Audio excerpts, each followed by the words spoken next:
સ્થાનિક સ્વરાજ્યની ચૂંટણી પહેલા જૂનાગઢના કેશોદ શહેર ભાજપમાં ભડકો થયો।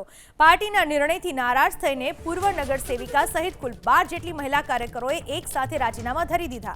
પક્ષમાં વર્ષોથી કામ કરનારા કાર્યકરોની અવગણના કરી અયાતી ઉમેદવારોને ટિકિટ આપી હોવાના આરોપ સાથે 12 મહિલા કાર્યકરોએ રાજીનામા ધરી દીધા। मैं 2019 भाजप जॉइन करेलू। मैं महिला मोर्चा मंत्री तरीके संगठन में कोषाध्यक्ष तरीके काम करेलू छे अने आज मैं टिकિટ मांगी थी कि ज्यां पण ब्रह्म समाजनी टिकિટ होय त्यांथी मारे टिकિટ जोईए छे पण मने टिकિટ न मळी। महामंत्रीए कीधुं के आवी ज जाओ बेन એટલે મેં દોડાદોડી કરીને ફોર્મ ભર્યું અને હું જ્યારે ફોર્મ રજૂ કરવામાં આવ્યું ત્યારે મારું નામ કટ કરીને બીજાનું નામ લઈ લીધું એટલે મને ખૂબ મોટો અન્યાય થયો છે। મને ટિકિટ ન મળી અને મારા ઉપર આરતીબેન સાંગાણીની ટિકિટ આપી દીધી। 7 નંબરમાંથી ઉપાડી અને 6 નંબરમાં આપી દીધી ટિકિટ।